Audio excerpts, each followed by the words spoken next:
से सारा बोझ हल्का हो जाए। अनुराग मेरे भाई, आज तुम मेरी बहन को बुलाओ, मेरी पत्नी राधा को बुलाओ, मैं उनसे दो बात करना चाहता हूँ। समझा बुझा कर प्रदेश चला जाऊंगा। आप बैठिए, मैं बहन और भाभी जी को लिवा कर आता हूँ।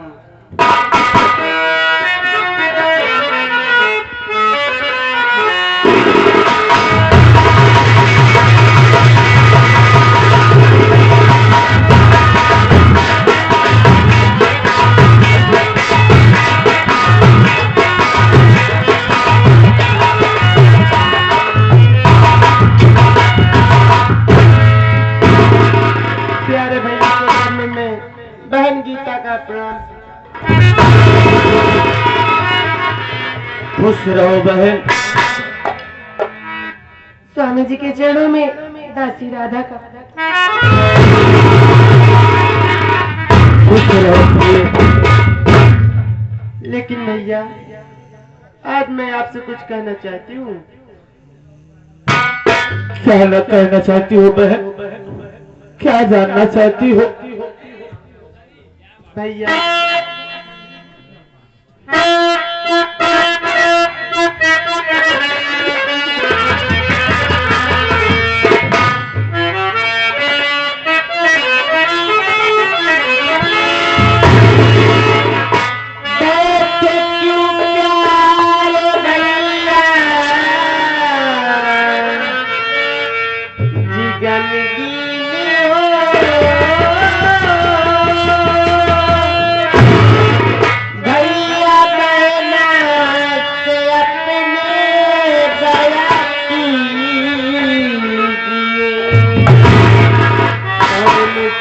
संकट भैया पराया टिके बहन गीता से अपने बता दी।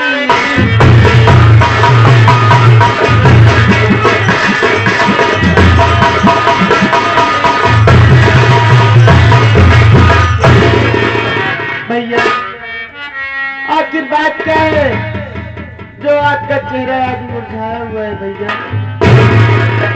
कौन सा बात है भैया? बहन गीता, तुझे तो अपने घर की स्थिति को मालूम है, जानती हो बहन कि तुम्हारा भाई रात दिन इतना परेशान क्यों रहता है।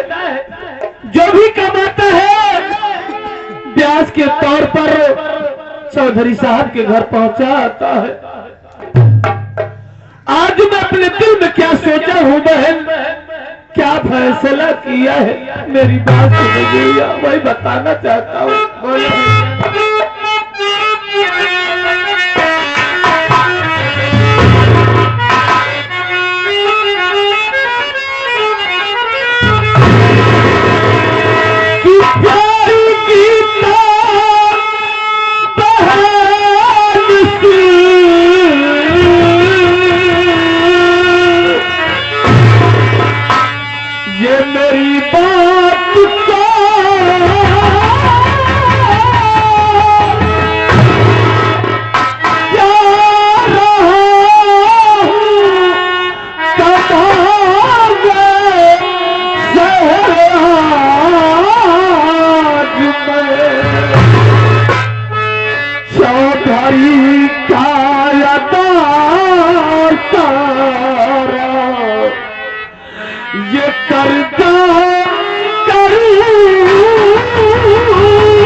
आज तुम्हारा भाई परदेश जाने का इरादा बनाया है। परदेश जाऊंगा बहन, काम की तलाश करूंगा, काम करूंगा जिससे घर की गरीबी दूर हो जाए, चौधरी साहब का कर्जा भी चुका दूं, और तू तो अगर नहीं कमाऊंगा तो बहन की शादी कहां से करूंगा? ये आगे आज की शाम दूल्हे राजा के नाम, ये आज के शहंशाह दूल्हे राजा के पिताजी, ये दूल्हे राजा के पिताजी की तरफ से इस जीवन में दुख आएंगे सुख आएंगे, अगर आप चले जाएंगे तो हमारा सहारे करो।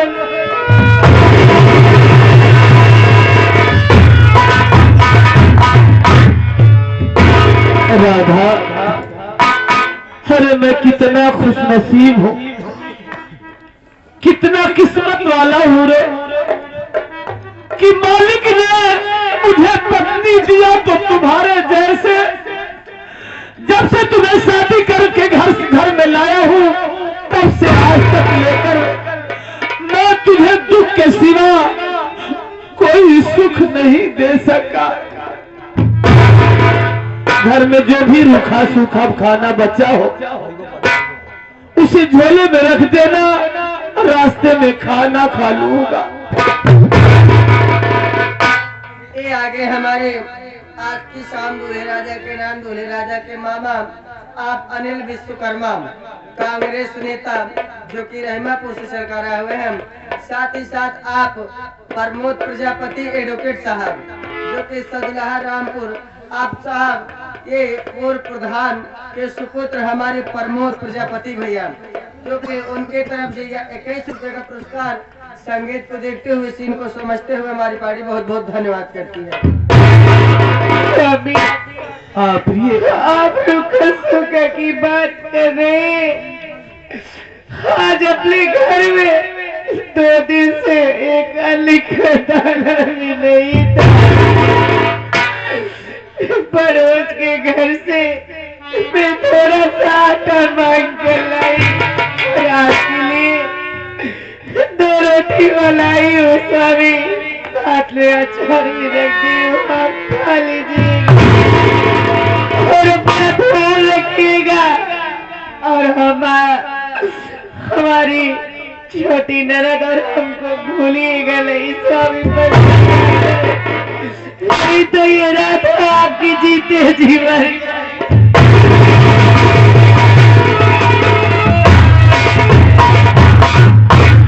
नहीं भैया, तुम्हारे तकदीर कि मेरे घर में राशन नहीं था, मेरी पत्नी पड़ोसी के घर से मांग कर लाई तो भोजन हुआ और ये मुझे मालूम नहीं तुम वाकई में लक्ष्मी हो रहा था। लाओ मुझे जाने दो, मुझे हंस कर विदा करो। रही बात किराए की तो चल रहा हूँ, बारात मालिक साहब से मांग लूंगा, आने पर उन्हें लौटा दूंगा। किराए के लिए तुम चिंता मत करो। आप परदेश जा रहे हो? हाँ भाई। मैंने ये बातें आपकी सुनी भैया तो मैं सोचा क्यों ना आपके पास तो इस समय कुछ भी नहीं है, इसलिए मैं अपने घर जाकर के कुछ आपके लिए लाया हूँ। ये इसमें खाने के लिए 2 रोटी और अचार है, आप रास्ते में खा लीजिएगा। और आपके कपड़े हैं भैया, आप जाइए और घर की चिंता मत करिए, मैं रहूंगा और बहन और भाभी की देखभाल करूंगा। मैं ये तुम्हारा उपकार नहीं भूलूंगा मेरे भाई। ठीक है भैया, अगर एक पड़ोस अपना ख्याल रखना चाहिए।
बाबू साहब, इस वक्त आप और आप ये जानना चाहते हैं कि मैं कहाँ जा रहा था?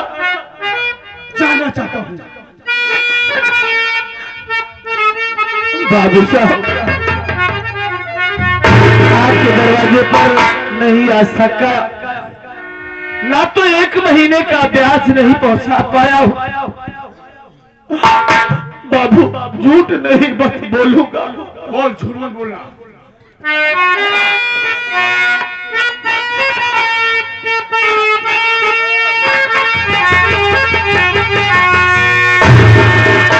जा रहा हूँ कमाने शेर बाबू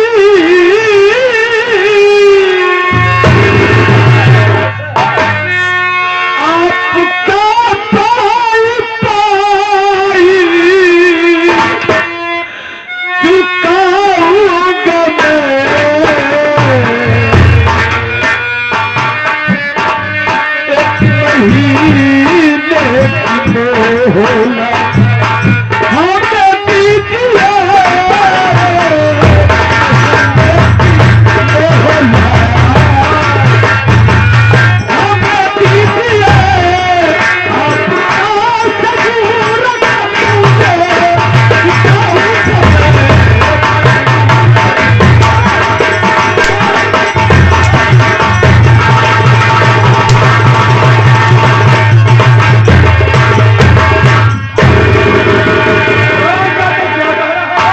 बाबू साहब, मैं तो परदेश जा रहा था। जा रहा है इसलिए कि यहाँ पर एक दिन काम मिलता है, दूसरे दिन काम मिलता ही नहीं बाबू, तो आपका ब्याज कैसे पहुंचाता? परदेश जाऊंगा, शहर में कमाऊंगा तो आपका सारा कर्जा चुका दूंगा बाबू। दादा 2 महीने से शकल नहीं दिखाया, 1 महीने में मुलाकात और मांग रहा है। मैं तुझे बिल्कुल मुलाकात नहीं दूंगा, लेकिन ये तो पता होना चाहिए मेरा कर्ज तेरे ऊपर कितना है, तेरा बाप कितना बता के मरा है तो बता। बाबू साहब, देने वाला चाहे भले ही भूल जाए, लेकिन लेने वाला कभी भी नहीं भूलता बाबू। लेने वाला अगर बेईमानी उतर जाए तो भी भूल जाता है। नहीं बाबू साहब, मुझे मालूम है आपका कर्जा 20,000 रुपया है बाबू। सिर्फ 20,000 रुपया तेरा बाप बता के मरा है? अरे मुनजमा, मेरा 20,000 रुपया नहीं, पूरे 2 लाख रुपया बाकी है। ये आप क्या कह रहे हैं? अरे तो ये सरासर बेईमानी है बाबू। यही बता के मरा है। ये तो नाइंसाफी है बाबू। मेरे बाबूजी आपके यहाँ से मात्र 20,000 रुपए कर्ज लाए और आप 2 लाख रुपए बता रहे हैं बाबू। अरे बाबू साहब, अरे उस मालिक के कहर से डरिए, उस भगवान के कहर से डरिए बाबू साहब। हाँ, सिर्फ मुझे 1 महीने का मौका दे दीजिए, मैं 1 महीने का समय मांग रहा हूँ। 1 महीने के अंदर कमाकर आपका 20,000 रुपया अदा कर दूंगा। आप लोग कर्ज भी दो, बेईमान भी बनो। जब लोग नहीं दे पाते हैं कहते हैं बाबू साहब आप बेईमानी पुता रहे हो। 4 साल बेईमानी सही, मुझे 2 लाख रुपया चाहिए, नहीं तो खत्म कर दूं हरामजादे। मुझे 2 लाख रुपया चाहिए, निकाल मेरा पैसा। बाबू, इस वक्त कोई दाल में तो पैसा भरा नहीं है कि मैं तोड़ू आपको दे दूं बाबू। मेरी गरीबी पे तरस खाओ बाबू, सिर्फ मुझे 1 महीने का समय दे दो, मैं आपका पाई पाई चुका दूंगा बाबू। 1 महीने बाद छोड़, तुझे 1 मिनट की समय नहीं दूंगा। एक काम कर, अगर तू पैसा नहीं दे पा रहा है, ते टूटा फूटा जो तेरे पास घर है, जमीन है, सब मेरे नाम लिख दे, मैं तेरा सारा कर्जा माफ कर दूंगा। बाबू साहब, जरा सोचिए, अगर मैं ये घर आपका, अपना घर आपके नाम कर दूंगा तो मैं कहाँ जाऊंगा? मेरी सयानी बहन कहाँ जाएगी और मेरी पत्नी, आखिर हम सब कहाँ रहेंगे? ये आगे हमारे आप दूल्हे राजा के भाई साहब